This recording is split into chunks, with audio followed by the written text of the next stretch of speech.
Boa noite. Boa noite.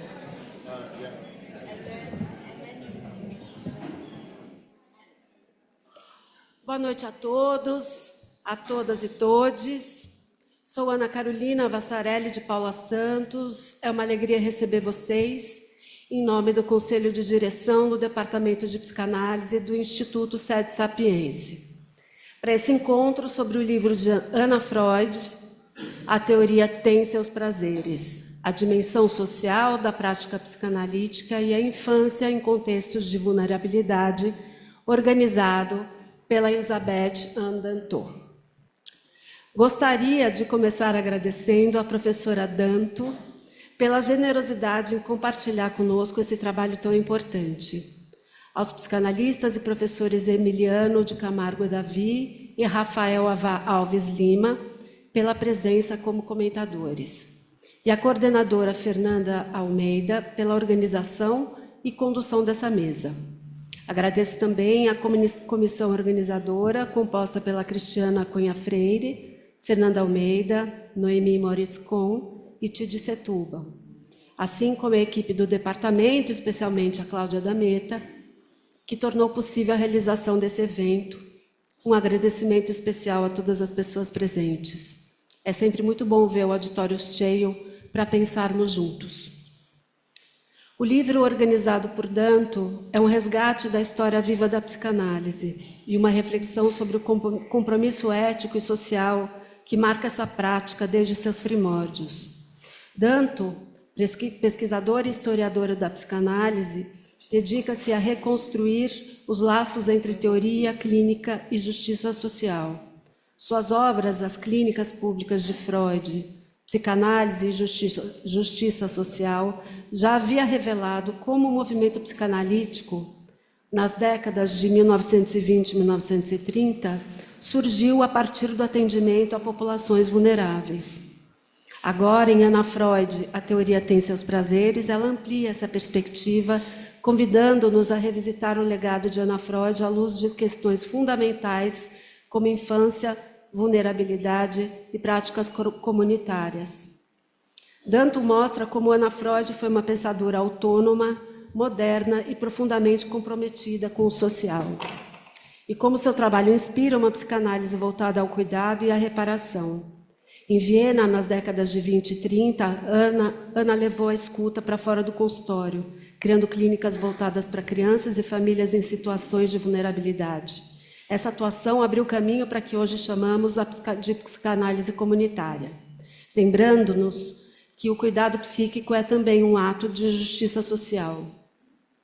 O livro propõe uma leitura da psicanálise comprometida com o contexto histórico, com as desigualdades sociais e com a responsabilidade ética de escutar o sofrimento humano em suas múltiplas expressões.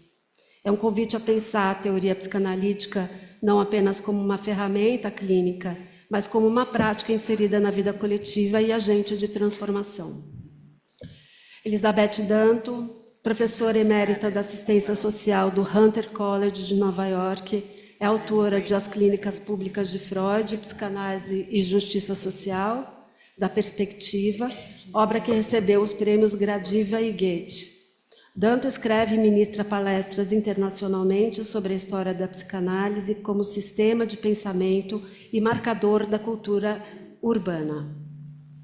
Os comentaristas são Emiliano de Camargo Davi, que é psicólogo e psicanalista, professor adjunto do Instituto de Psicologia da Universidade do Estado do Rio de Janeiro, integra o AMA, Psique e Negritude, Centro de Pesquisa, Formação e Referência em Relações Raciais, e autor de Saúde Mental e Relações Raciais, também da Perspectiva, e Aquilombamento da Saúde Mental, da UCTEC. Rafael Alves Lima, que é psicanalista, professor de História e Filosofia da Psicologia no Departamento de Psicologia Experimental do Instituto de Psicologia da USP. Autor de Psicanálise na Ditadura, da Perspectiva, entre outros. E a coordenação é de Fernanda Almeida, psicanalista e assistente social. Ela atua na rede pública de saúde, SUS, num CAPS-AD. Membro aspirante do Departamento de Psicanálise do Instituto SEDES, integra a equipe editorial do Boletim Online e da Comissão de Reparação Racial e Ações Afirmativas. Compõe ainda a equipe gestora do projeto Territórios Clínicos, da Fundação TID Setúbal, e desde 2024 é membro do coletivo Drogas, Clínica e Crítica. Com essa inspiração, damos início à nossa conversa. Passo agora a palavra a Fernanda, que conduzirá a mesa. Muito obrigada.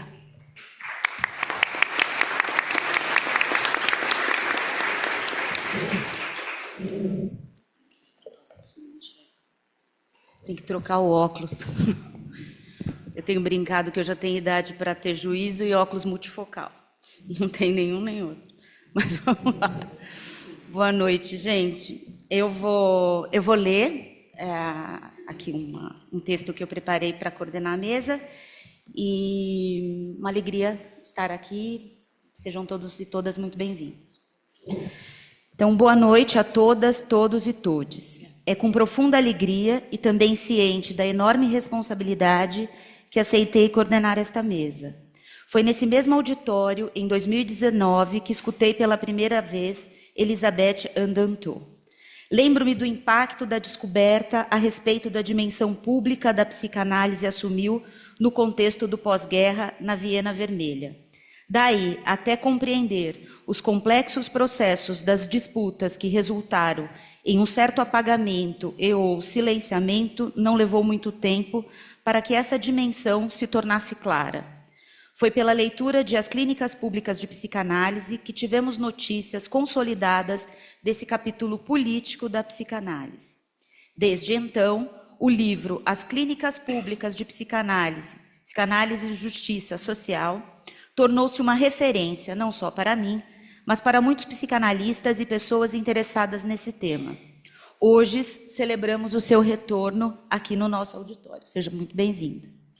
Quero começar agradecendo ao público presente, à editora Perspectiva, aqui representada pelo Sérgio Com, ao Departamento de Psicanálise e ao Instituto SEDES Sapiente, aqui representado pela articuladora de eventos Ana Carolina, por tornarem possível este encontro.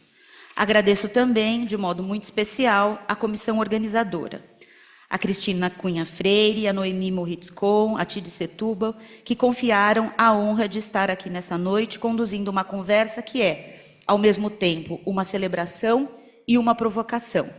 E que, nos termos do encontro deste último final de semana, muitos de nós estivemos lá na FLAPSI, é um assombro também. É com enorme alegria que recebemos Elisabeth Andantot, pesquisadora que há anos, por meio de seus trabalhos, devolve à psicanálise o seu caráter público, social e emancipatório. Sua obra, As Clínicas Públicas de Freud, Psicanálise e Justiça Social, já havia nos lembrado que as clínicas públicas de psicanálise nasceram como um projeto de transformação coletiva, uma prática de liberdade. Agora, com Ana Freud, a teoria tem seus prazeres, Dantot nos convida a reencontrar a infância como um território ético, sensível e político. Ela recoloca no centro do pensamento psicanalítico uma questão que me parece essencial. O que significa proteger a potência de uma criança em um mundo em ruínas? Quero também agradecer a presença dos meus companheiros e amigos Emiliano de Camargo Davi e Rafael Alves Lima, que compõem conosco essa travessia de ideias, construções, resistências e afetos. Emiliano, com sua reflexão sobre a saúde mental e sobre os impactos do racismo na subjetividade e sobre as relações raciais, nos brinda com uma concepção clínica centrada na escuta racializada. A originalidade de sua produção teórica nos instiga, orienta e inspira. Os conceitos de desnorteado e antimanicolonial, antimanicolonial, ao meu ver, estão no mesmo esteio ético-político que mobilizou Ana Freud em seu tempo e que Dantot hoje nos apresenta. Rafael, com sua pesquisa sobre psicanálise e ditadura, reafirma a dimensão política da psicanálise, denunciando o apoliticismo como uma espécie de formação de compromisso. A ambivalência se revela, seja na recusa do arbítrio, por um lado, seja no recalcamento ou silenciamento do horror em momentos de profunda adaptação. Estou certa de que vocês dois, queridos amigos, trarão para esta mesa um olhar de quem entende que toda teoria crítica, resgate histórico e insurgência são também formas de compromisso com o mundo e, portanto, com a emancipação humana. A atualidade da obra. É justamente sobre esse compromisso que o pensamento de Ana Freud segue tão urgente. Quando olhamos para o mundo hoje, é impossível não sentir o peso de uma infância ameaçada. Na faixa de Gaza, por exemplo, mais de 5.000 crianças sofrem com desnutrição aguda. Dezenas de milhares foram mortas ou feridas desde o início dos conflitos. Segundo o Unicef, em maio de 2025, 5.119 crianças entre 6 meses e 5 anos foram admitidas para o tratamento de desnutrição aguda na faixa de Gaza. Dessas, 636 apresentavam desnutrição severa, a forma mais letal da desnutrição. Abre aspas. Horrores inimagináveis, fecha aspas. Foi o termo utilizado na declaração do diretor regional da Unicef para o Oriente Médio ao referir que as mais de 50.000 crianças supostamente mortas ou feridas na faixa de Gaza. Na Ucrânia, 70% das crianças vivem sem acesso a serviços básicos. Milhões cresceram entre sirenes, fome e perdas. Estas são crianças que Ana Freud teria olhado olhos nos olhos. Não para descrevê-las como vítimas, mas para se perguntar: como seguiremos garantindo a urgência de transformar a construção social da infância? E aqui no Brasil, a pergunta também nos atravessa. Quase metade das crianças brasileiras vive sob situação de pobreza. Só na cidade de São Paulo, 3.700 crianças estão em situação de rua, segundo o Censo Rua. No Rio de Janeiro, apenas no último ano, mais de 20 crianças foram baleadas, muitas delas mortas. Vítimas de uma guerra que se naturalizou nos territórios populares.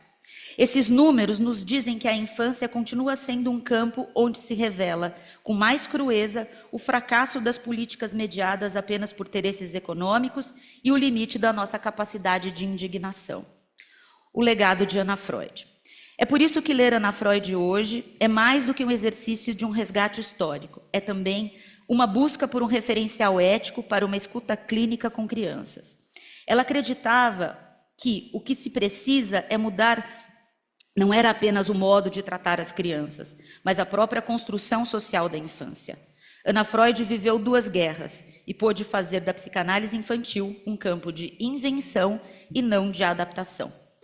Essa alternância entre pensar, agir, escutar e transformar, talvez seja também o convite que o livro nos faz hoje e que eu convido todas, todos e todes para esse debate na noite de hoje. Muito obrigada.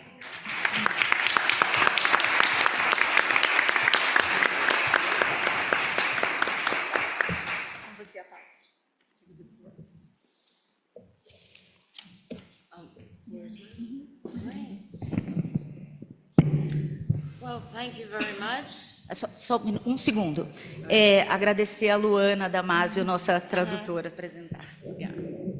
I will read in English, unfortunately, and our wonderful translator will go piece in by Portuguese. piece. So I want to thank you all for being here. It's a great pleasure. And I'm here no less for the 2nd time, which is really quite amazing. I am, of course, especially grateful to Editora Perspectiva, and I do not take, thank you, I do not take this privilege lightly.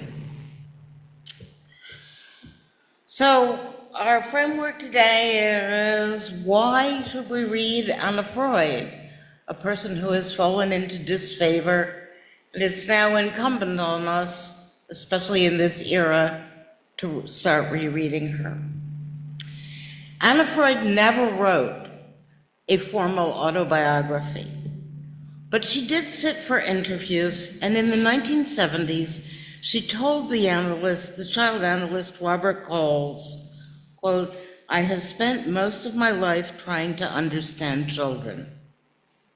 She was a teacher by trade and by vocation, and over the course of her life, developed a total psychoanalytic model of theory, practice, and pedagogy focused on the child as a, quote, free and self-reliant human being. With freedom from authoritarianism as her guiding principle in education as in mental health, she wrote, quote, so often teachers are in a hurry to get their students to know something, to have the right answers, a possession, unquote. Children, she implied here, should not be viewed as a property, not by teachers, nor by family, nor by the state. They should be viewed only as themselves, in mind and body. She recalled how her friend and colleague, August Eichhorn, would scratch his head and say, quote, well, we can look at this boy in this way, but we can also look at him in that way. And there may be other ways too. Eichhorn was challenging us, she said. Can you do the same? Focus and refocus. Shift your angle of vision, adjust your point of view. Bom, a Ana Freud, ela nunca escreveu uma autobiografia formal, mas ela fez entrevistas e nos anos 70 ela disse ao analista de crianças, Robert Coles, eu gastei grande parte da minha vida tentando entender crianças. Ela foi professora por ofício e por vocação, e ao longo de sua vida desenvolveu um modelo psicoanalítico completo de teoria, prática e pedagogia, focado na criança como um ser humano livre e autossuficiente. Tendo a liberdade do autoritarismo como seu princípio, tanto na educação quanto na saúde mental, ela escreveu: muitas vezes o professor está com pressa para que seus alunos aprendam alguma coisa, para que tenham as respostas corretas, como se fosse uma posse. Crianças, ela afirma aqui, não devem ser vistas como propriedade, nem pelos professores, nem pela família e nem pelo Estado. Eles devem ser vistos somente como elas mesmas, né? As crianças como elas mesmas. Ela lembrou como um amigo e o colega dela, August Eichhorn, pensava muito a respeito do assunto e dizia, bem, nós podemos olhar para esse menino desse jeito, mas também podemos olhá-lo daquele outro jeito, e pode ter outros jeitos também. Eichhorn estava nos desafiando. Será que você pode fazer a mesma coisa? Focar e refocalizar, trocar seu ângulo de visão ou ajustar seu ponto de vista? As a symbol, children are malleable. One can make them stand for any variety of fear or hope. Pose them one way and they reveal our post-pandemic apprehension about disease and infection. Put on your political hat and they evoke either threatening swarms of new immigrants or a family history of survival. Children are especially useful for channeling anxieties about that amorphous line between self and other. Late in life, Anna Freud coined the term childism. Though rarely used, childism is conveyed in words that disparage childhood feelings and behaviors, much like ageism is used to disparage older people. Much like ageism, childism is a subtle and often collective way of disrespecting what children say, of talking down to them, of not believing their testimony, especially in narratives of abuse, and of assuming that an adult's projection is the child's reality when it is not. Como símbolo, as crianças são maleáveis. Pode-se fazer com que representem qualquer tipo de medo ou esperança.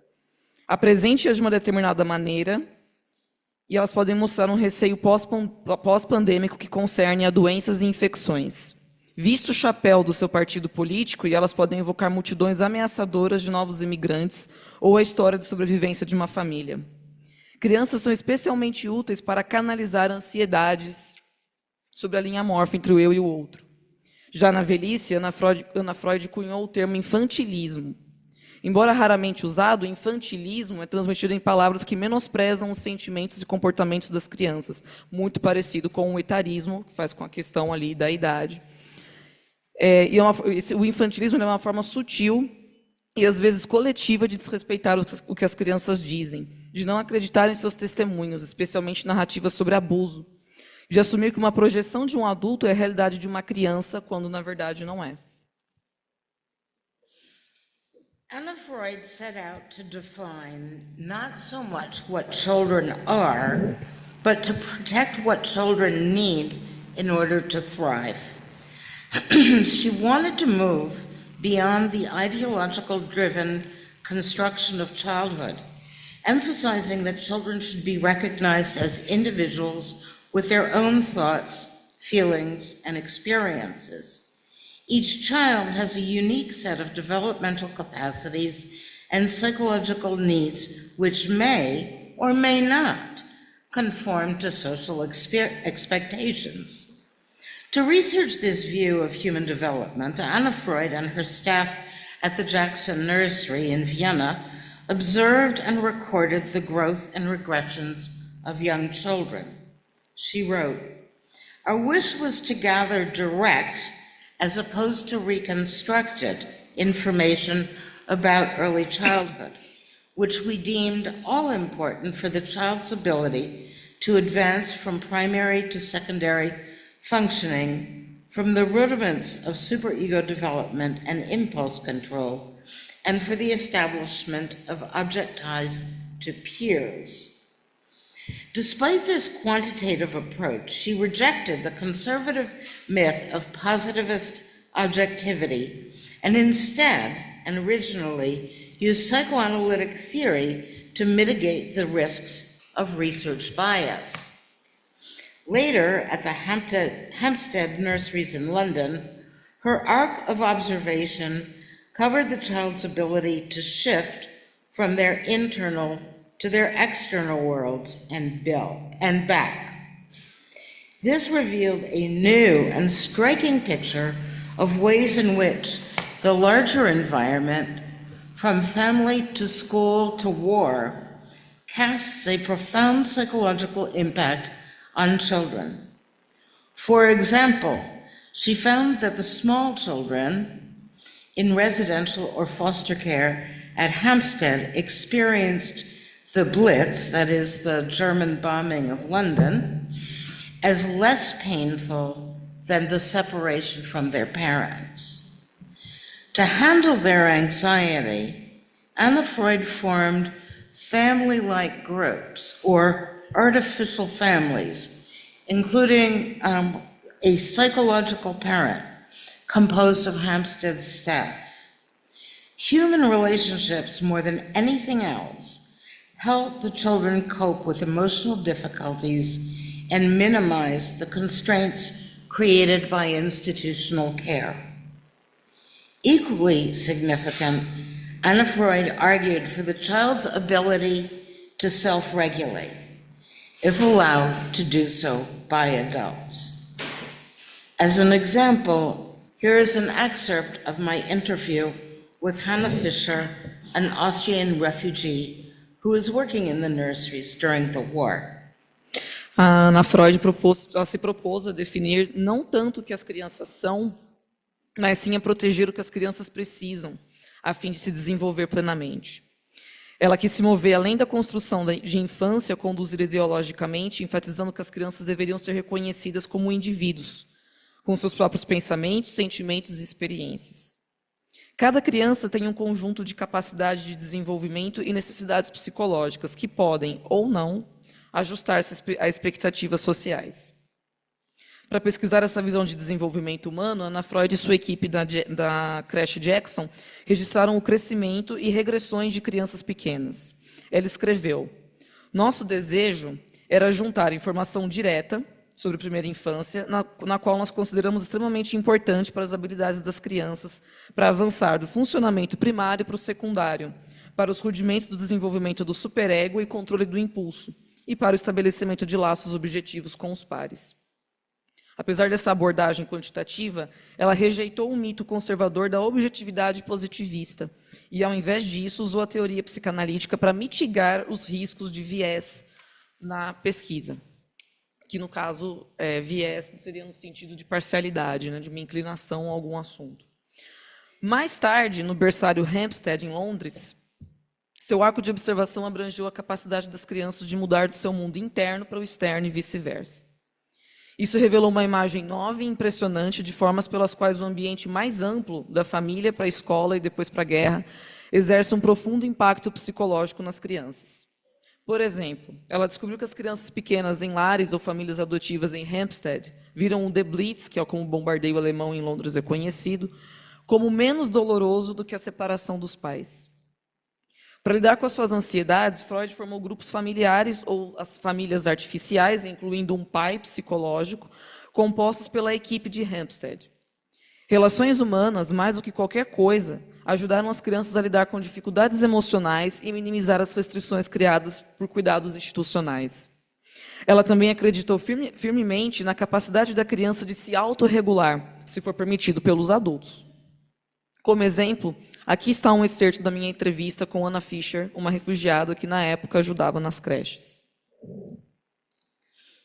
This is an example of self-regulation. Quote, I was working at the time with the junior toddlers, no longer babies, 11 to 12 months up to the age of about 19, 20 months, when they start to walk and talk some, and become clean. One day, Miss Freud came in when I was feeding Graham, a little boy of 1 year or 1 year, 3 months. It was very hard to feed him because he would put his thumb in his mouth after every spoonful. So Anna Freud sat down and watched me feed him. She explained, Graham had been separated from his mother by war conditions. He had been breastfed until this sudden interruption, and now he was being given food from a bottle or a spoon. If you stop him now, Anna Freud said, he will develop eating problems later on, and that would be worse. I asked how the feeding should progress. She assured me that when he starts to feed himself, he will stop using the thumb. And he did. He gave up the thumb. He did it by himself.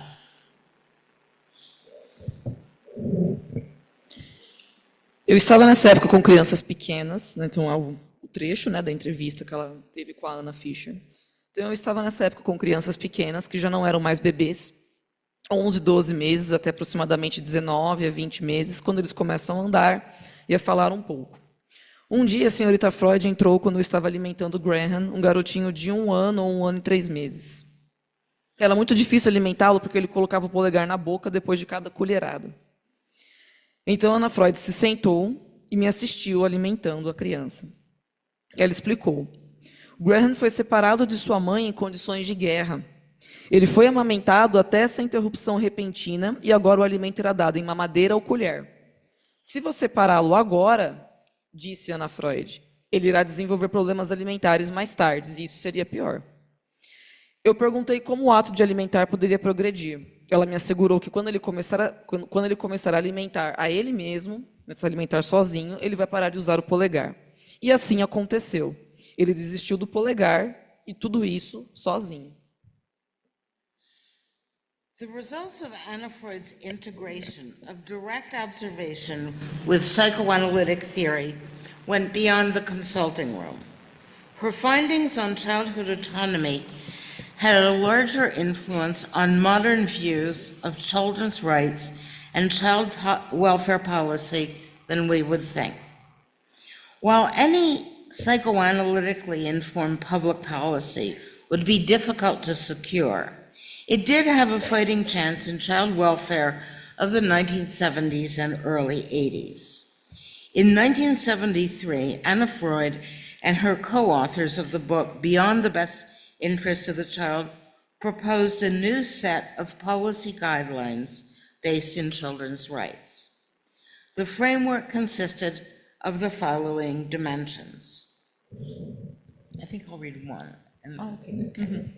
So the first one, adults should place themselves in the psychological position of children of different ages, of different developmental stages, and different backgrounds. A child should be seen in their own right, a person in their own skin, not only within families, but also in schools and in the legal system. Child-centered systems should, in fact, put children's needs over those of parents or society. In family disputes, for example, a child-centered outcome would prioritize the child's own voice and their articulation of personal needs and perspectives, not the adult's needs or beliefs.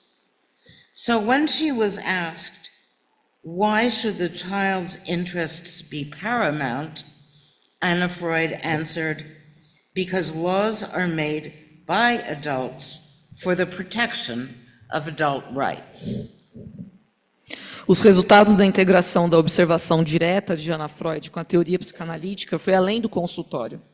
As descobertas dela sobre a autonomia da infância teve mais influência nas visões modernas sobre os direitos e a política de bem-estar da criança do que nós pensamos.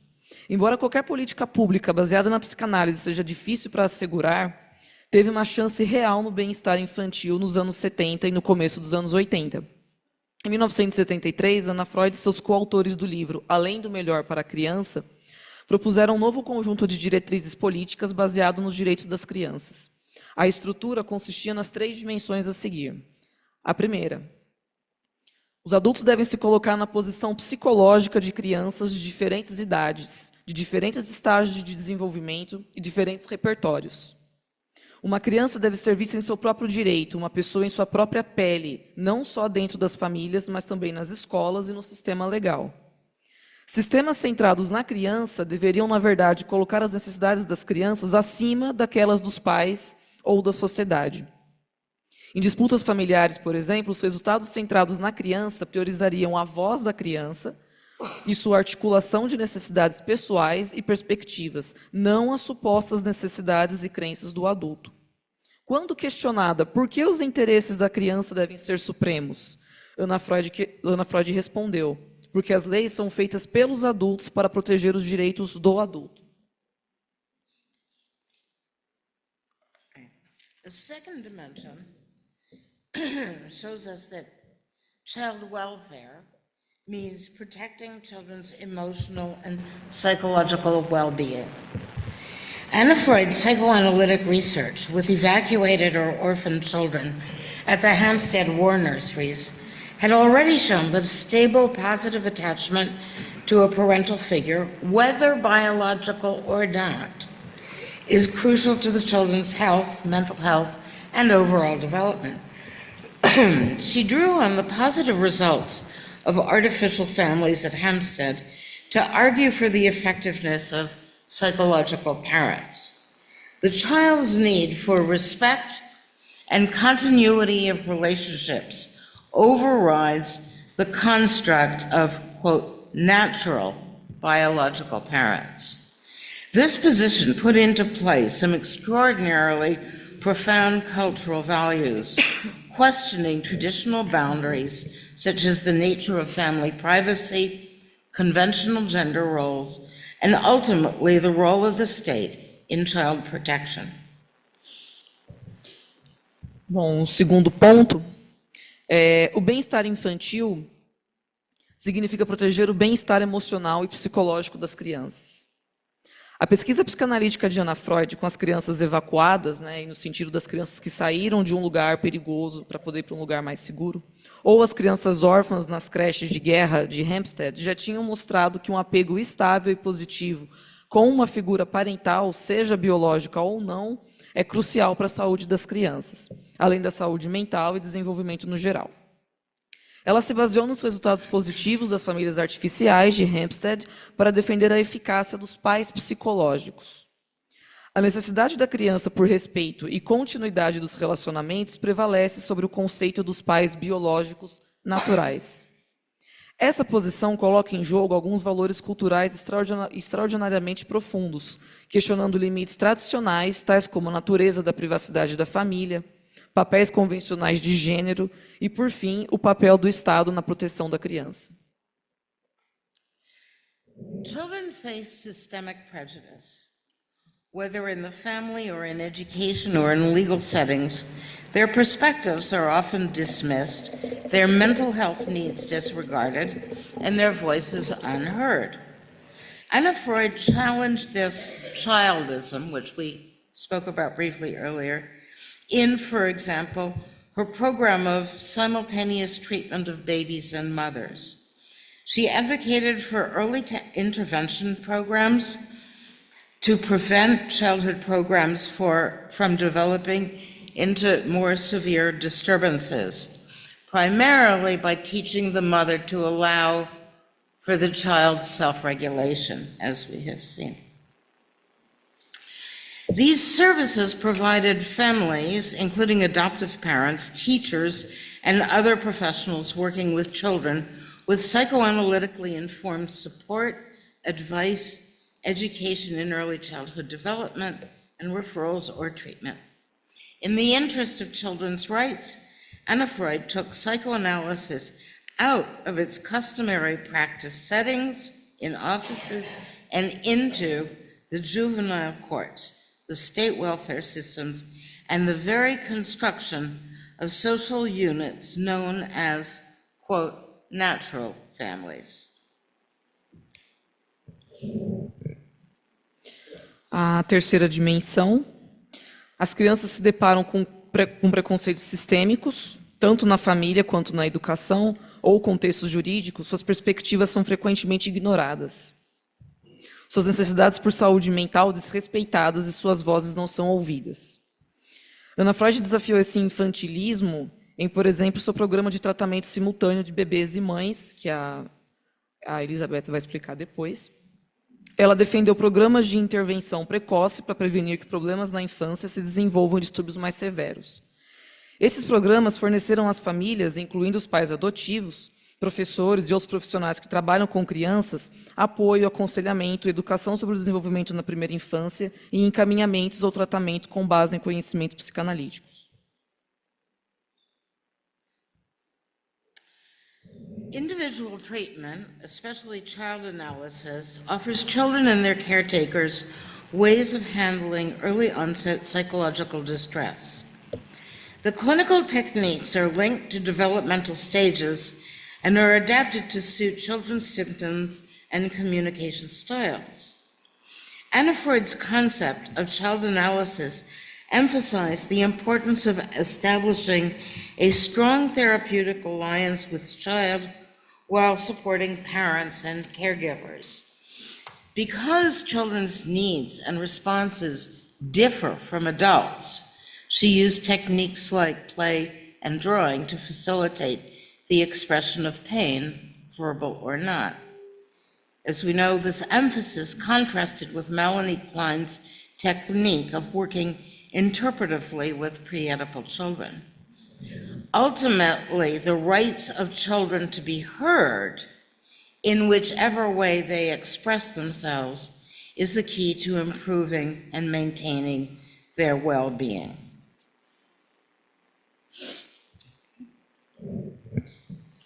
Bom, a última dimensão, que é a quarta. Tratamento individual, especialmente análise infantil, oferece para as crianças e seus cuidadores formas de lidar com o sofrimento psicológico precoce.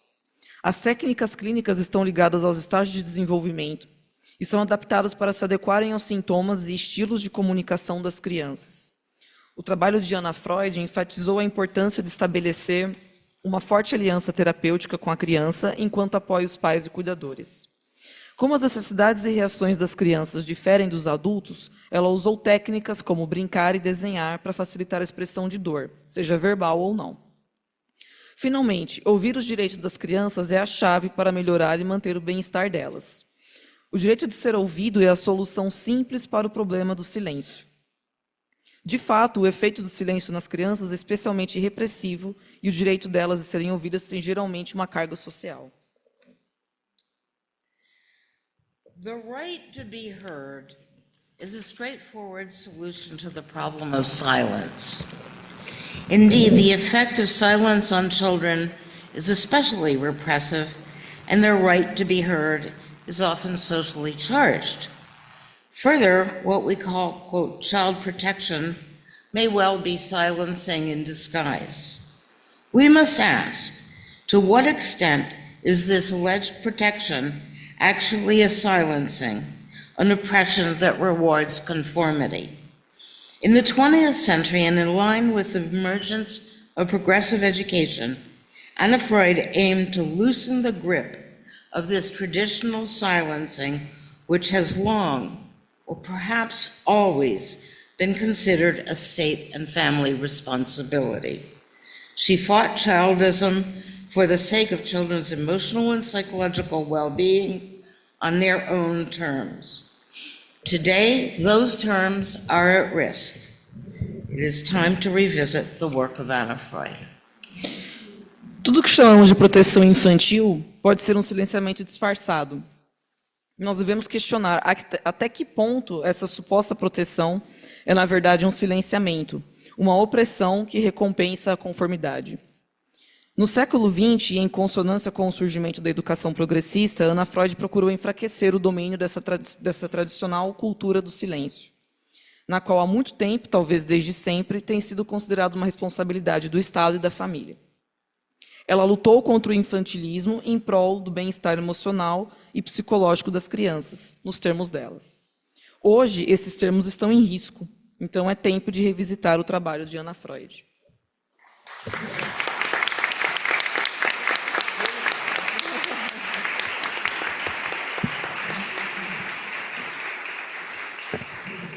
Muito obrigada.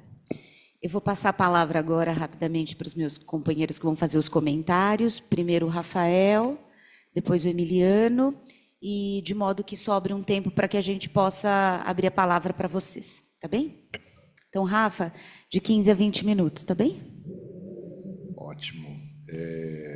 Vamos lá. Boa noite a todas, todos e todes. Para mim é uma enorme alegria, uma enorme satisfação estar aqui nessa sexta à noite, auditório cheio. Uma enorme satisfação por diversas razões. É sempre muito bom reencontrar a Elizabeth. Depois de passados alguns anos, né, em que nós a recebemos pela primeira vez na publicação do livro As Clínicas Públicas de Freud, né? Estivemos aqui, quero agradecer a Elizabeth pelo retorno, né, para a gente celebrar a publicação desse novo livro. Agradeço o Sérgio, enfim, editor, companheiro de aventuras já há uns anos, né? Noni, Tide, Cris, Jorge, enfim, todo mundo que ajudou um pouco a gestar, né, essa aventura editorial, né? Emi, Fabi, enfim, colegas do SEDES, todos os presentes aqui, né? Eu vou ler um texto que eu escrevi, que, enfim, em tom bastante informal, para facilitar a tradução, mais do que qualquer coisa, enfim, e é um texto que eu não terminei, né? A semana foi mais corrida do que eu podia supor. Eu acho que eu superestimei os meus intervalos, foram curtos demais, eu não consegui terminar o texto do jeito que eu gostaria. Então, vou ler praticamente o texto todo, mas, chegando ao final, vou fazer um parêntese e vou trazer um trecho, né, do texto para exemplificar o que eu quero conversar com vocês. Tudo bem? Vamos lá. O livro que hoje nós celebramos aqui na publicação me parece marcar um segundo momento, pelo menos, né, um segundo momento de recepção dos trabalhos de Elizabeth Andanto no Brasil. Para aqueles que conhecem o trabalho dela há mais tempo, não surpreende que esse belo trabalho que hoje nós temos em mãos tenha recebido uma curadoria e comentários tão atentos de preparação por parte da Elizabeth. Afinal, Ana Freud é provavelmente a principal responsável na trajetória da nossa autora nas trilhas das clínicas públicas de psicanálise, assunto pelo qual Elizabeth Andando se tornou conhecida entre nós. Seu livro hoje é certamente leitura obrigatória já nas graduações de psicologia, e não surpreenderia se ele viesse a ser adotado nas bibliografias de outros cursos também na área da saúde. Nossos alunos consomem rápido suas páginas pela escrita fluida e generosa de Danto, ávidos por respostas acerca da pertinência dos lugares possíveis para a psicanálise na esfera pública.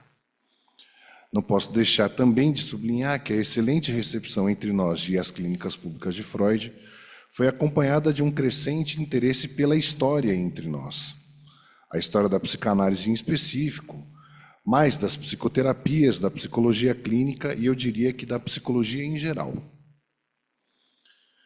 Provavelmente se formará, a partir da obra de Danto e de outros autores, uma nova geração de psicanalistas brasileiros com um repertório historiográfico mais rápido, mais vasto do que a minha geração pôde acessar.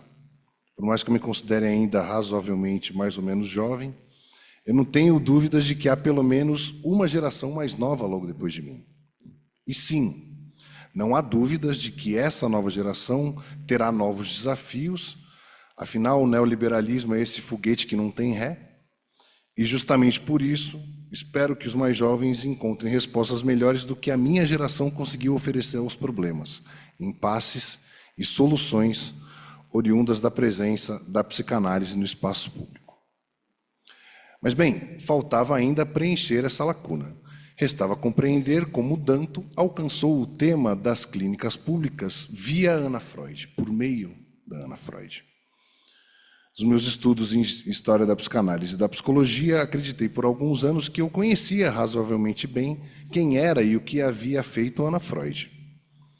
Ora, afinal, aluno, eu havia lido O Ego e os Mecanismos de Defesa, ainda na graduação, e havia folheado algumas partes dispersas de O Tratamento Psicanalítico de Crianças. No fundo, acreditei que isso bastava para ter um bom resumo de quem era Ana Freud. Eu digo isso porque, até onde eu pude sondar, muita gente segue acreditando que esses dois livros são uma espécie de versão pocket da Ana Freud. Meu gosto por história me indicava que eu deveria ler em algum momento a biografia escrita por Elizabeth Young Bruell, sobre Ana Freud, e as famosas cartas entre Ana e Sigmund Freud, ambas publicadas em português, então acessíveis, né? Mas fui adiando essa leitura, e adiando, e adiando.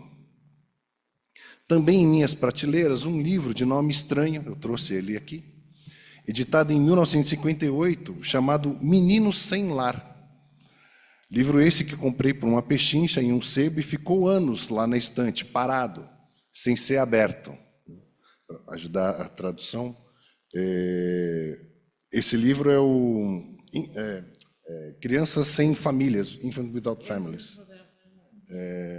Muito curioso, e depois de abrir o livro eu percebi que esse exemplar pertenceu ao Samuel Pfron Neto, que foi professor do Instituto de Psicologia há muitos anos atrás, onde hoje eu dou aula, né? Enfim, eu tinha esse interesse pela vida e pela obra da Ana Freud, que era um interesse em banho-maria, esperando pelo momento oportuno de me aventurar nisso, né? E sem me dar conta, né? Acho que é um pouco o que eu queria colocar aqui para a gente conversar. As notícias de segunda mão que eu tinha da Ana Freud me distanciaram por anos dessa autora que estava lá, um tanto adormecida, quietinha no cantinho dos desejos. Mas descobri que o momento oportuno não viria espontaneamente. Foi somente quando eu participei de um evento no Ana Freud Center em Londres, não me lembro se foi no fim de 2018, começo de 2019, só lembro que foi no ápice das eleições tenebrosas, né, que nós vivemos nesse momento. Foi somente nessa situação que eu tive notícias mais transparentes de quem, afinal, havia sido a Ana Freud. E foi nessa situação, inclusive, que eu e a Elizabeth nos conhecemos pessoalmente. Eu já tive a oportunidade de partilhar algumas impressões com Elizabeth desde então. E no nosso assunto de hoje, a principal delas, que eu quis levar um pouco à prova na leitura desse livro, na primeira leitura, é importante de dizer, ainda preciso lê-lo com mais atenção e retomar algumas coisas. A principal delas era de que Ana Freud tinha ficado no Brasil sob a sombra das críticas que se acumularam sobre ela, sobretudo as que Lacan, nos anos 50, fez não somente a ela, mas às correntes anglo-saxônicas em geral e norte-americanas em específico. O argumento que tornava equivalentes apostas teóricas e clínicas descendentes da segunda tópica freudiana e que comprometiam e reduziam o eu à sua função primeira, a adaptação, era acachapante, pois vinculava indelevelmente adaptação e alienação.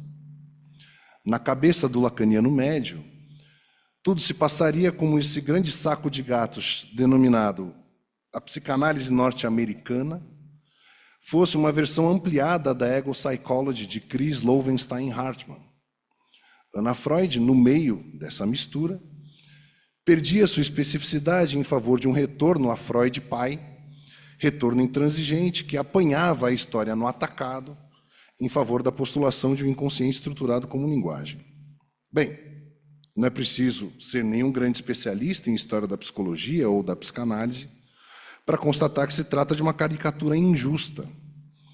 Inclusive, se considerarmos o fato de que boa parte daqueles que viriam a compor o cenário psicanalítico norte-americano nos anos 50, em plena Guerra Fria, eram migrantes exilados da Segunda Guerra, batalhando para manterem seus princípios ao mesmo tempo em que tentavam se reposicionar nas universidades, nas instituições, hospitais, centros clínicos e afins.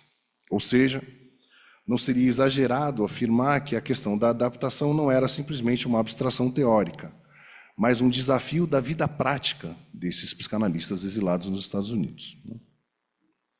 Eu mesmo passei um bom tempo da vida, além dos franceses, mencionei o Lacan, poderia citar Foucault, Deleuze, Derrida, e tantos outros críticos do adaptacionismo.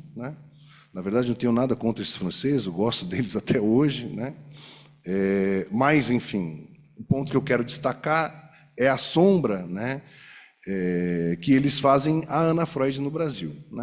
E, em um determinado momento, compartilhando isso com Elizabeth, nós fizemos uma entrevista com ela há alguns anos atrás, e a Elizabeth, enfim, eu fui testar um pouco essa hipótese da sombra da crítica do adaptacionismo vindo da França, enfim, ocupando os espaços da recepção da Ana Freud no Brasil, E a Elizabeth trouxe algo que me parecia uma espécie de interpretação psicanalítica, uma invertida daquelas. Ela disse mais ou menos algo como: é preciso ser muito privilegiado para recusar a adaptação. É fato. Tal constatação nos levaria a enfrentar com seriedade a questão, e é um pouco a questão que eu quero lançar aqui. Afinal, quando foi que a adaptação e a alienação se tornaram equivalentes nos discursos psis modernos? É uma pergunta. Bom, eu poderia chamar a atenção para vários trechos, vários momentos do livro da Elizabeth Andanto, enfim, sabendo um pouco, tendo lido a apresentação dela, e também, para a surpresa de 0 pessoas, eu fui fisgado pelo capítulo 3 do livro, que se chama justamente Psicanálise Comunitária. No texto de apresentação, Danto nos conta de uma revista de psicanálise e pedagogia, especificamente o nome dela é Pedagogia Psicanalítica, editada por aproximadamente 10 anos, cujos exemplares se tornaram raros devido à perseguição nazista, que afirmava que seu conteúdo era perverso, subversivo e afins. Ou seja, a surpresa aqui, um sintagma como pedagogia psicanalítica poderia nos indicar essa associação imediata, né, suspendendo as mediações, né, entre adaptação e alienação, né? Ao que tudo indica, né, pelo conteúdo que a Elizabeth Andanto vai trabalhar aqui, né, tratava-se exatamente do contrário, né, a pedagogia como um instrumento político para a desalienação, né? E eu quero apenas, enfim, esse é o momento que eu vou, se precisar que eu pare aqui para falar, pode ser? Eu queria ler um trecho que está no texto de apresentação da Elizabeth, nessa parte 3, né, que para quem gosta do assunto clínicas públicas de psicanálise, tem alguns momentos desse livro obrigatórios, mas tem um que é realmente sensacional. Página 163, que é um ensaio escrito pela Anna Freud em 1966, chamado O Instituto Psicanalítico Ideal, uma Utopia. The Ideal Psychoanalytic Institute. I'm going to read this part. Anna Freud, vou citar. Se você quiser ser um verdadeiro psicanalista, deve ter um grande amor pela verdade científica e pessoal. Um psicanalista deve ter interesses muito amplos, além dos limites do campo médico, em sociologia, religião, literatura, história e cultura em geral. Sem isso, a perspectiva sobre as pessoas que serão seus pacientes permanecerá muito estreita. Uma pequena amostra grátis, né, para a gente superar a caricatura, né, de Anna Freud, do Ego e os Mecanismos de Defesa, que é um livro incrível, né, tratamento psicanalítico com crianças, né, uma apresentação de Anna Freud muito mais extensa, né, que a gente pode acompanhar nesse livro aqui. Por fim, não quero tomar muito tempo, quero ouvir, enfim, o Emi e todo mundo aqui, né. Eu queria concluir dizendo, né, que eu termino a leitura, a primeira leitura, né, de Anna Freud, A Teoria Tem Seus Prazeres, convencido de que o afrancesamento da nossa cultura psicanalítica brasileira não nos permitiu dar a chance de um olhar generoso para a vida e para a obra de Anna Freud. Eu não me tornei Anna Freudiano depois do livro, porque não é disso que se trata. Também essa é outra estreiteza que a gente precisa começar a superar, né? A história costuma ser um bom antídoto contra essa estreiteza. Mas saio com a mais absoluta certeza de que conheci, por meio dele, por meio deste livro, uma Anna Freud que as versões da história da psicanálise que eu me habituei a frequentar teimaram em ignorar até aqui. Então, obrigado, Elizabeth, por mais essa masterpiece. Obrigado a todo mundo.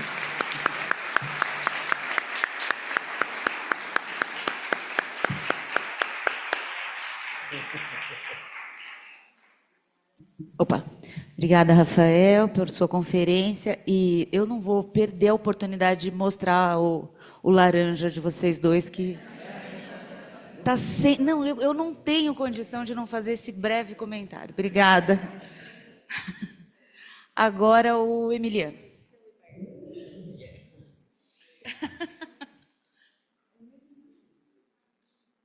Agora é o momento de tradução. Vai falar esse passinho. Tá bom. Gente, boa noite. Tá bom. Vocês me escutam bem? Beleza. Eu quero agradecer muito ao convite, o convite do Departamento de Psicanálise, da Editora Perspectiva, a presença da Elizabeth Andanto e a oportunidade de dividir essa mesa com a Rafa, com a Fê e com a importância da Luana Damasio, que sem você ia ser The Books on the Table no máximo. Isso tem alguma coisa já. Mas também preciso agradecer a presença de vocês sexta-feira à noite e tá todo mundo aqui. Então, valeu.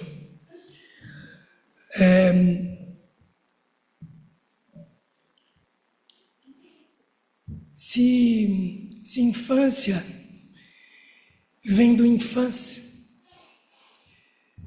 etimologicamente, de quem não fala. Faz-se necessário, para a psicanálise, rever mais do que o termo infância, mas o que sustenta e hierarquiza o adultocentrismo. O adultocentrismo se estrutura, como esse livro bem demonstra, no classismo, na heterocisnormatividade, na colonialidade e no racismo. E eu tenho que dar um tempo para você? Tá bom. Então você me avisa. E isso Ana Freud compreendeu desde cedo. E Elizabeth Andanto nos presenteia ao resgatar suas produções e memórias.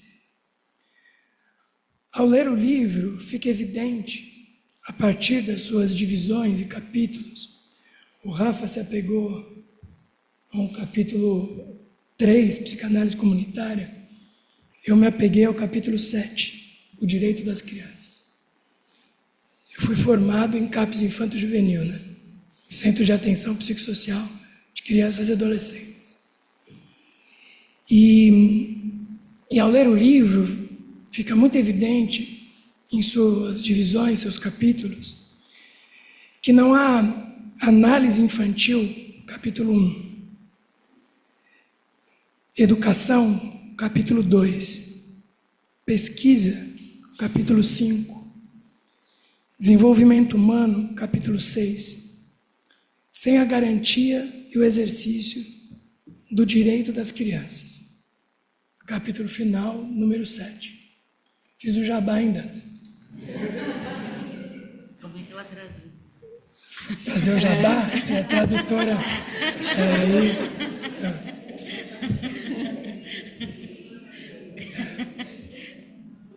Vai lá, vai para a tradução, vai para a tradução. Você pode repetir só os nomes de cada capítulo? Claro.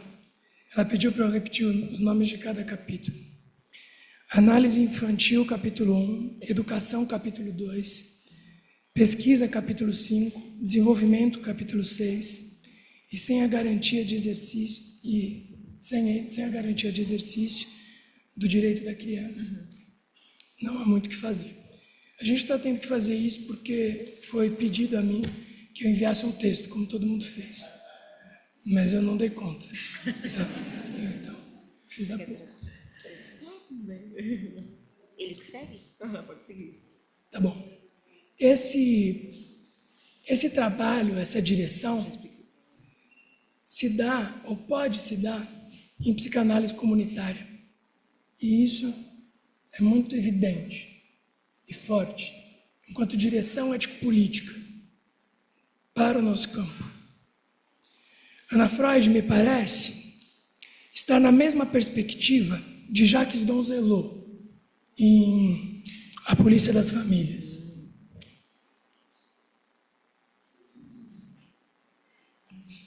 Jacques Donzelot. Em Philippe Ariès, em História Social da Criança e da Família. E num Brasil contemporâneo, dialogando com Lília Ferreira Lobo, em Os Infames da História. Lília Ferreira Lobo, Os Infames da História. Assim como com o psicanalista Jurandir Freire Costa, em Ordem Médica e Norma Familiar. Jurandir. Freire Costa, em Ordem Médica e Norma Familiar. Todos esses e essas apontam que a vida das crianças são desde sempre governadas por lógicas patriarcais, e demonstram o papel do Estado na regulação do governo das vidas, dos ditos infantis. Infãs, aqueles que não falam. Essa direção, presente contrariamente, né? Em Donzelot, em Arries, em Lília, em Jurandir, e aqui nessa obra, me exigiu uma breve genealogia para combater o infantilismo, como Danton resgata de Ana Freud. E aquilo que no Brasil, a partir dos estudos de Maria Cristina Vicentim, uma das grandes referências sobre o campo das crianças, Cristina Vicentim, que chamou de descriançar. Descriançável. O livro que Danton nos presenteia, Lateralizada, Ana Freud, e a lateralização é algo importante na relação entre adultos e crianças, é o desafio. É aquilo que Vicentim nos convocou, criançar o descriançável. Sustentação clínica e ético-política de participação, de radical participação das crianças para, quem sabe, conferir aquilo que nós adultos desejamos, que é proteção. E vou me fazer entender, espero.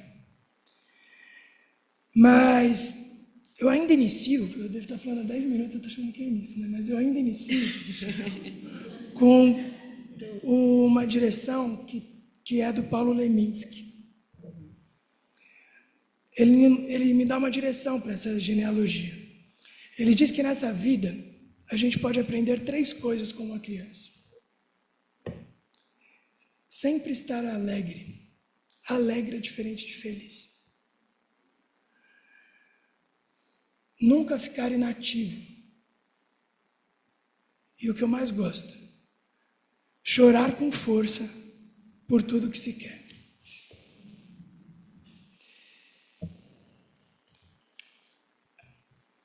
Tá vendo? Não ia ter como eu mandar isso. O adultocentrismo é uma construção. Uma construção presente desde a antiguidade, de base religiosa e política. A desigualdade era vista como natural neste tempo, só que determinada pelos deuses. As crianças não existiam. Não tinham o direito de ser criança. Não havia distinção entre crianças e adultos. Passado muito rapidamente para a Idade Média, a fundamentação, o que era de base religiosa passa a ter fundamentação religiosa. E a base política passa a ser feudal. Ainda nesse período, crianças passam a ser vistas como pequenos adultos. A hierarquia social era parte da ordem divina.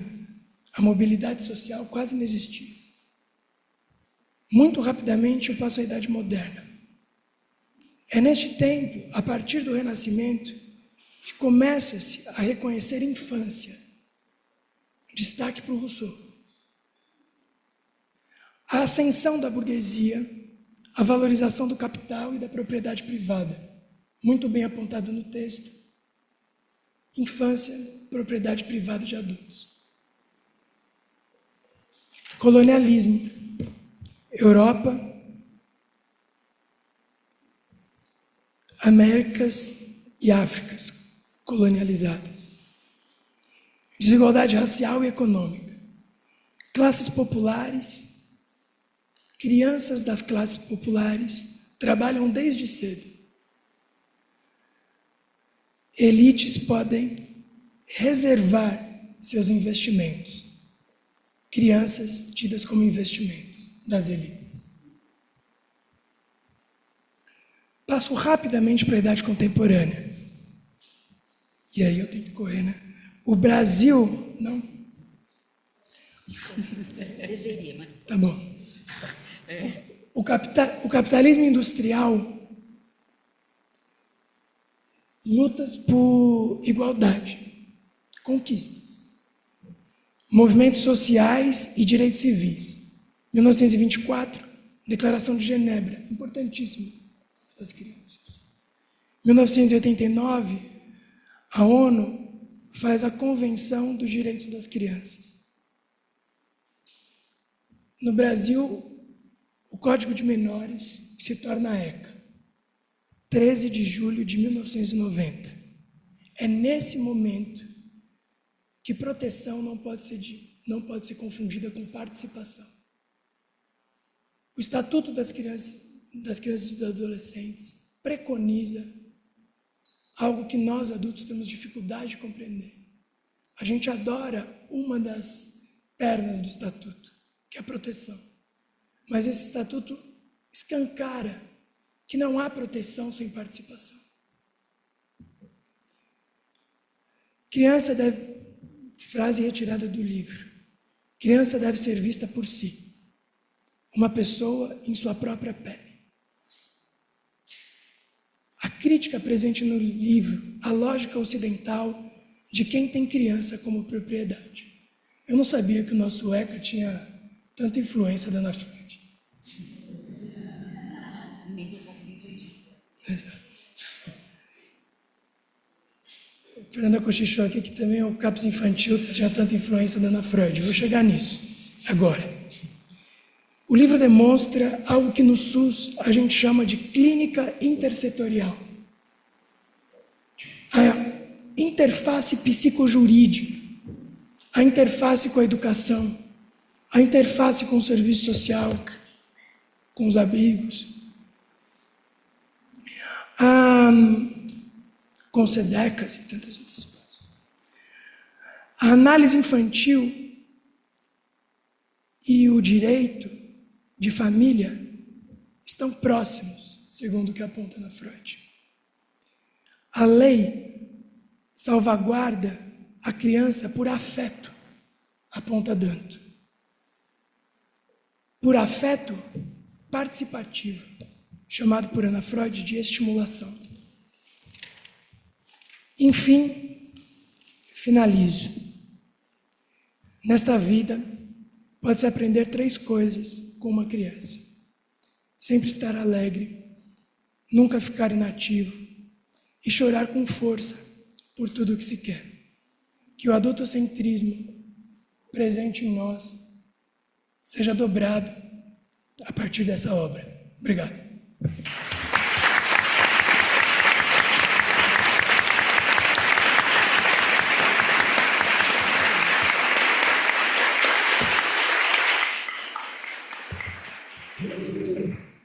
Vamos lá? Agora, se a gente fizer linha, fica mais fácil. Ok, vamos fazer assim? Eu abro as perguntas, as pessoas começam a fazer, vou fazer esse passado e faz a pergunta. Vamos lá, gente? Queria propor de perguntas, questões. A Cláudia está com o microfone. A gente tem um tempo de aproximadamente uns 30 minutos. De modo que a gente pode fazer um primeiro bloco pergunta a pergunta, depois a gente pode ir otimizando e juntando e administrando aqui o tempo que a gente tem.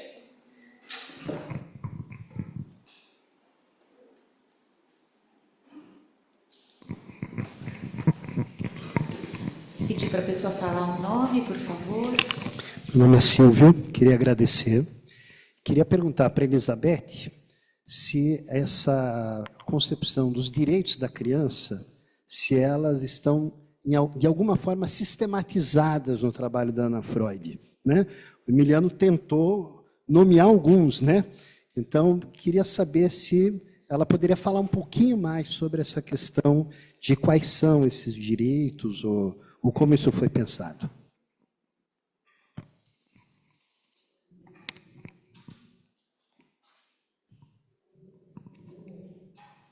Vocês querem fazer mais de uma pergunta? Pode ser.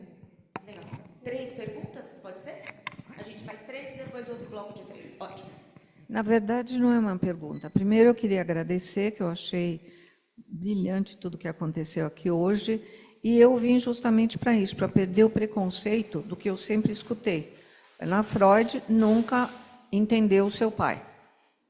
Li o Ego, os Mecanismos de Defesa, mas já li preconceituosamente, né? Já li com toda essa herança de que, enfim, adaptacionismo, essas coisas todas que viraram aí palavras malditas aí em psicanálise, enfim, mas eu vim para isso. E eu quero agradecer porque vocês cumpriram o seu objetivo. Eu ia comprar o livro lá, depois eu falei, ai meu Deus, mais um livro para colocar lá, quando é que eu vou ler? Acabei de reservar um lá. Parabéns. Obrigada. Seu nome? Mânia De Veik, do Departamento de Psicanálise. Tá. Meu nome é Adela Stoppel-Geller. Queria agradecer muito esse novo panorama de Anna Freud. E eu queria perguntar, a gente assistiu aqui um documentário que se chamava Três Estranhos Idênticos, e que falava sobre três trigêmeos que tinham sido separados no nascimento. E nessa pesquisa se fazia referência à participação de Anna Freud e Peter Neubauer nessa pesquisa. Não sei se se pronuncia exatamente assim esse nome. É uma pesquisa feita entre os anos 60 e 70 com vários gêmeos, que aparentemente foi bastante questionada e os arquivos dela estão fechados, provavelmente que se abrirão no ano 2065.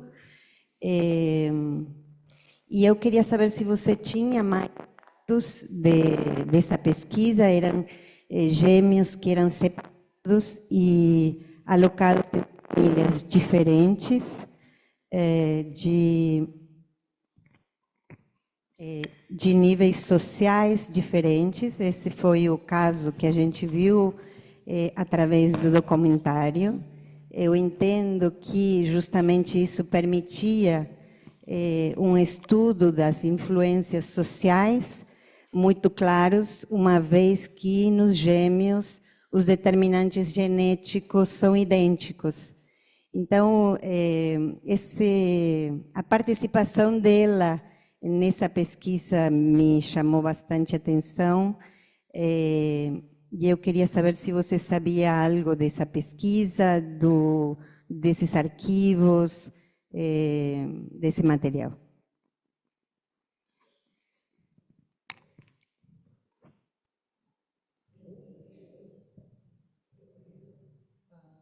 The first question was, he was asking about the conception of children rights.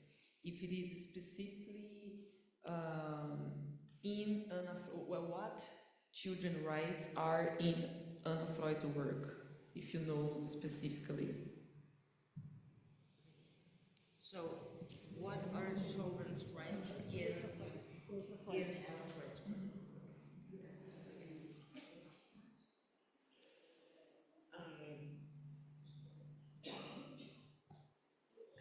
I think that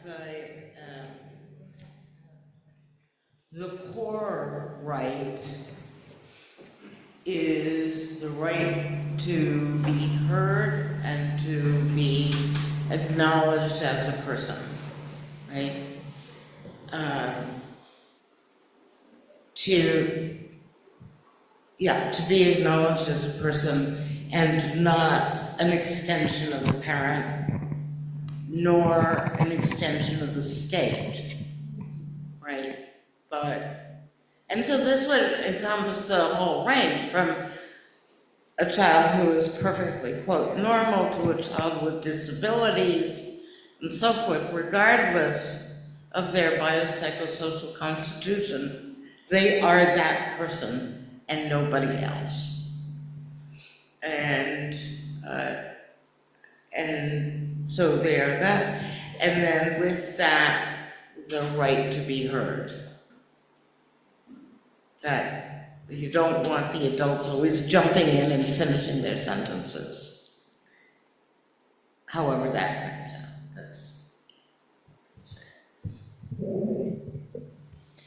Ela comenta sobre o direito da criança de ser ouvida como uma pessoa, né, como um sujeito, de ser reconhecida como uma pessoa, como ela mesma, e não como uma extensão dos pais, da família ou do Estado. Então, independentemente de alguma dificuldade que a criança tenha, a classe social, enfim, ela é aquela pessoa e mais ninguém. Então, a Ana Freud ela foca muito nessa questão do direito da criança de ser ouvida mesmo como uma pessoa.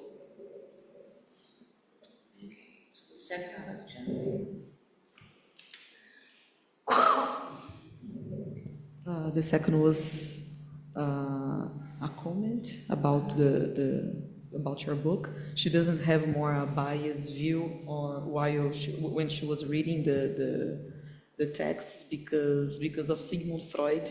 Right. So she wants to congratulate your book. Oh, thank you. That is, I'm glad somebody picked that up because, you know, I mean, you read Anna Freud, the daughter of Sigmund Freud. No. Who was Anna Freud? What did Anna Freud think? Because so much of the science of child development, of pedagogy, of child psychology, both qualitative and quantitative research, and child trauma we have is from Anna Freud. It's not from Sigmund Freud. Not that I'm putting down Sigmund Freud. I mean, he's the great man. But there is a difference between the two. And that's what we try to do. Que, né, resumidamente, aqui ela faz esse questionamento, né? Quem é a Ana Freud, né? Ela não é só a filha do Sigmund Freud, né? Ela tem muitas outras contribuições aí, né?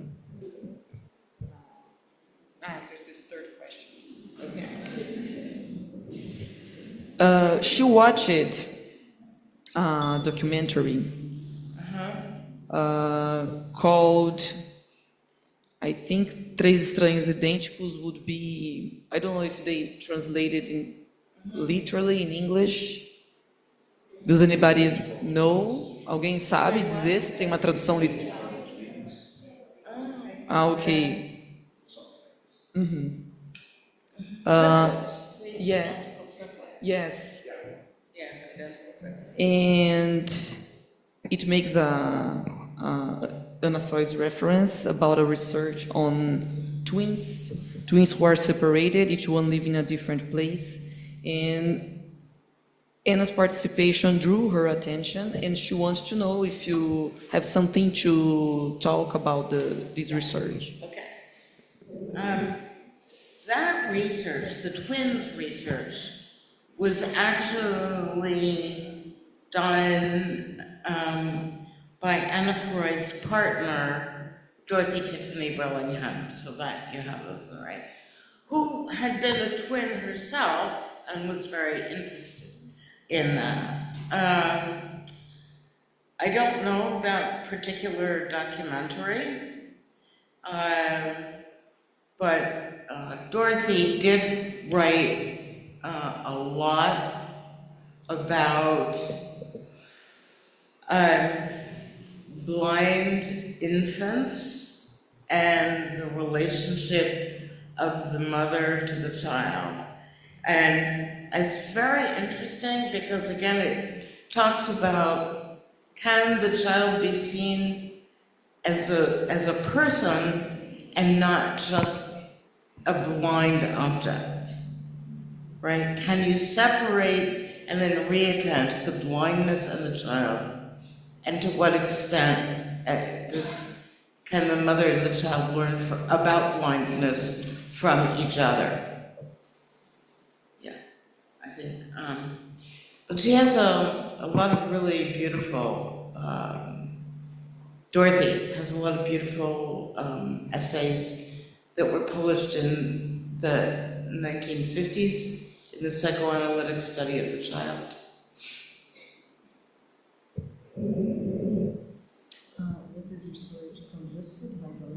Yeah, largely. Largely. Ela comenta que essa pesquisa ela foi conduzida, na maior parte do tempo, pela parceira da Anna Freud, a Dorothy Birmingham. E ela não conhece muito esse documentário, né? Ela não tem muito conhecimento sobre esse documentário, mas ela falou, né, que a Dorothy Birmingham ela fez muito pela relação da criança e pela relação da criança com a mãe, e ela trouxe o termo blind infants. Que é a questão da criança ser vista como uma pessoa, né? Igual ela comentou, né, anteriormente, da criança ser ouvida como uma pessoa, né, como uma extensão, né, da família, mas também, né, dessa questão de ser vista como uma pessoa também, um sujeito.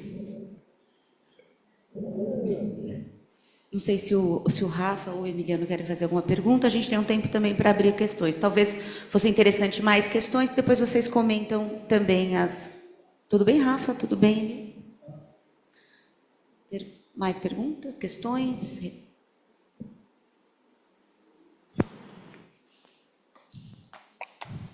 Como a gente está gravando, vou pedir para a pessoa só dizer o nome, que aí a gente escuta depois.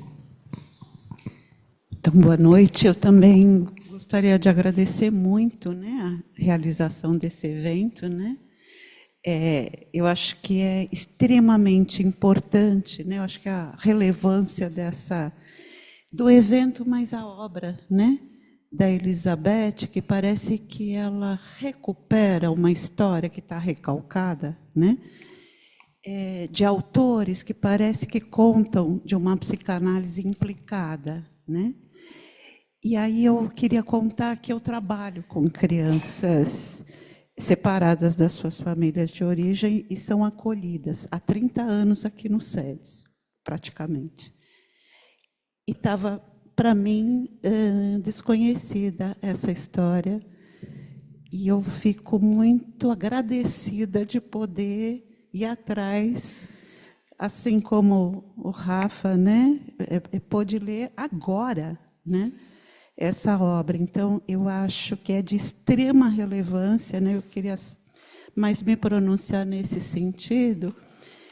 E eu acho que realçar aquilo que parece que vocês estão achando bem importante, deixar evidenciado que a Anna Freud parece que fala muito a importância de a criança ser escutada. Que eu acho que aí... Né, como eu também sou do departamento de psicanálise com crianças, eu vou me remeter a uma certa questão, né, entre Melanie Klein e Anna Freud, como a questão da interpretação. Para Melanie Klein, parece que destoa, né, ou pelo menos tem um embate aí entre as duas, né? Se a criança é escutada ou ela é muito interpretada pelo adulto, né? Acho que a questão passa por essas diferenças de olhares sobre a criança, né? Márcia. Obrigada, Márcia. Porto Ferreira. Obrigada. Não sei se alguém tem mais uma questão lá no fundo.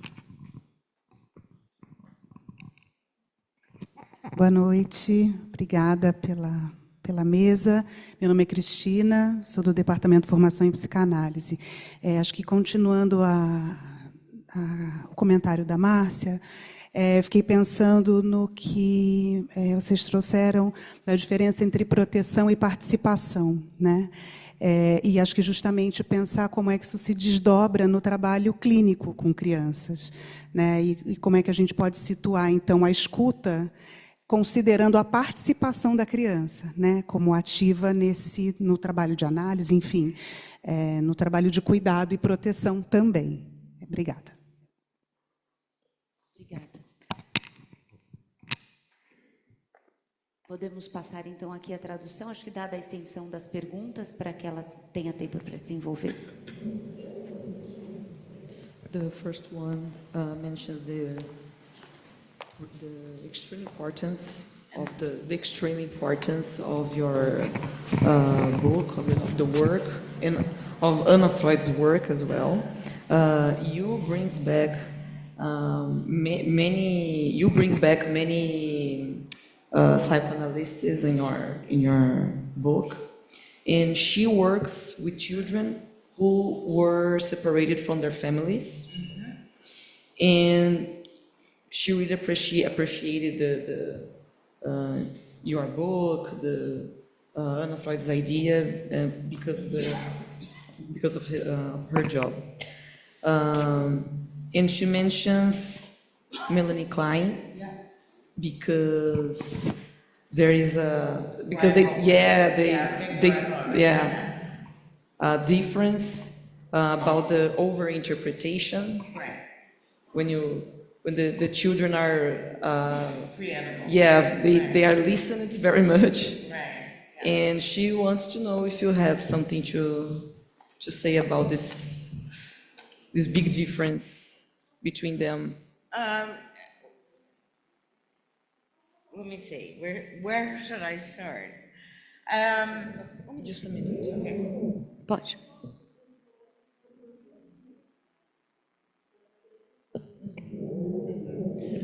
She didn't know this work, these thoughts, and she really appreciates the event because of this. Oh, thank you. Obrigada, Ana. So, when historically, so Melanie Klein was originally from Budapest, and then she went to Berlin, and in 1926 she was invited by Ernest Jones to go from Berlin to London. And curiously, I'm not sure how this happened, but she saw herself, Melanie Klein saw herself as the true heir of Sigmund Freud, the heir. And they were both Anna Freud, Melanie Klein, and another analyst by the name of Hermine Hug-Helmuth developed early forms of child analysis.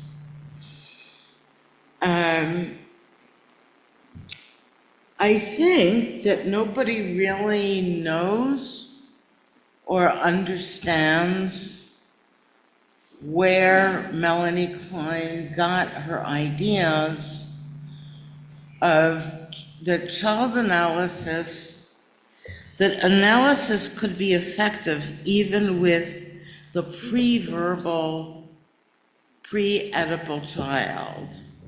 Oh, what? Yeah, thanks. So there was once Anna Freud arrived in London with her family, and there was this tremendous conflict and suspicion. The British Psychoanalytic Society organized some discussions between what were called the Melanie Kleinians and the Anna Freudians in order to try to resolve this. And then there was a third group that was headed by Donald Winnicott. That was called Group C.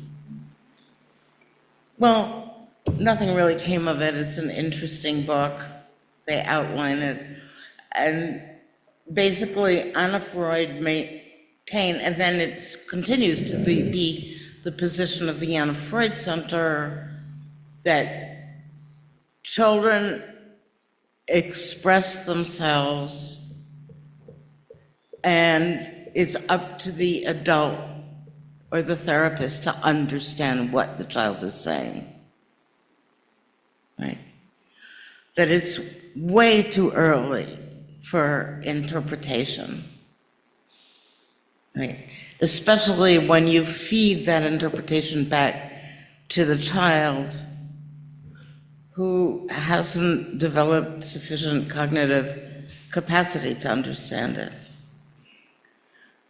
And from a class point of view, the Kleinian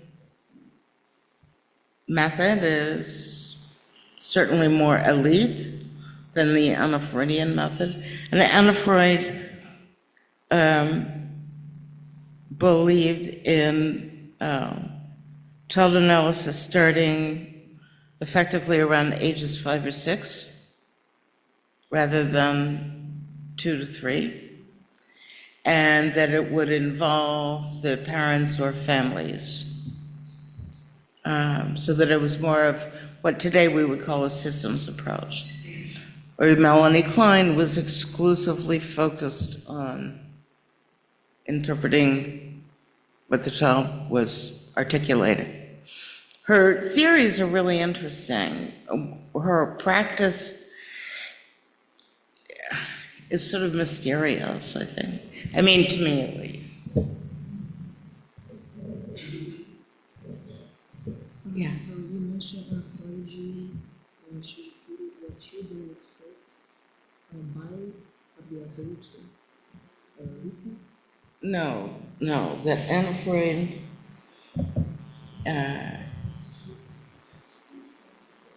I see what you're saying. That Anna Freud wanted to be a vehicle for sort of translating what the child was expressing. And she worked with the families, right? Yeah.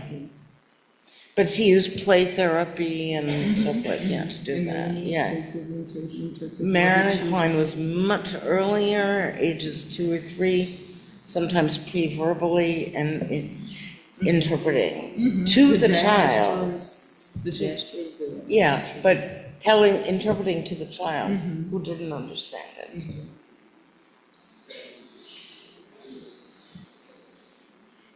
I hope that's clear. Ela comenta que a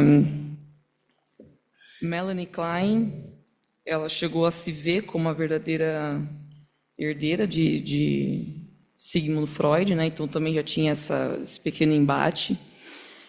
Tinha também um terceiro grupo que ela menciona aqui, que é o do Winnicott. E a principal diferença que ela traz que a Anna Freud ela se via mais como um veículo de tradução com as crianças e que ela trabalhava diretamente com as famílias.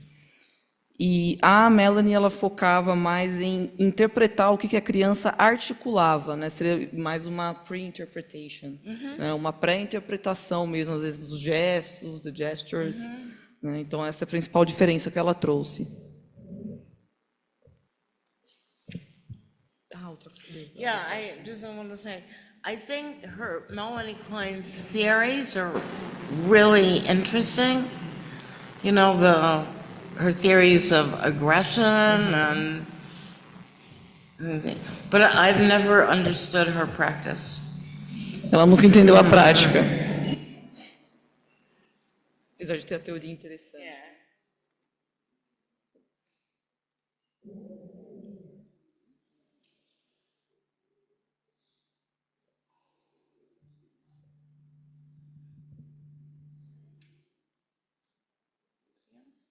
Só um minutinho, gente.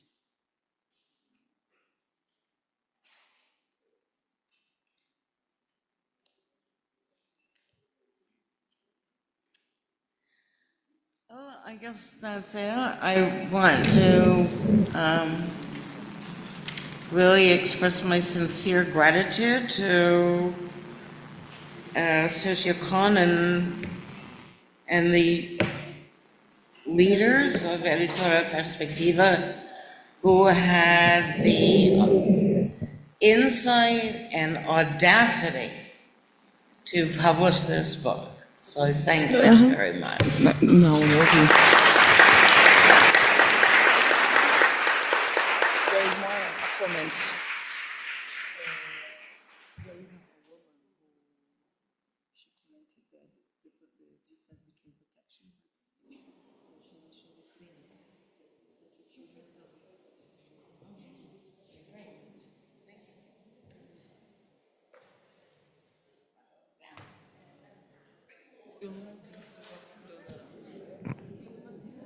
Pessoal, a gente precisa encerrar.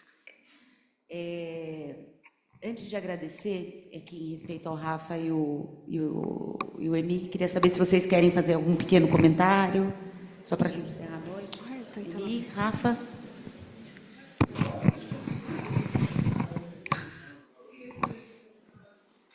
Ela quer saber do cavalinho, ótima pergunta. Esse cavalinho é um presente. Cavalinho é um brinquedo para o meu filho que eu ganhei, mas acho que tem tudo a ver com o encontro de hoje, né? Que falar sobre crianças também simbolicamente é a presença das crianças aqui na noite de hoje.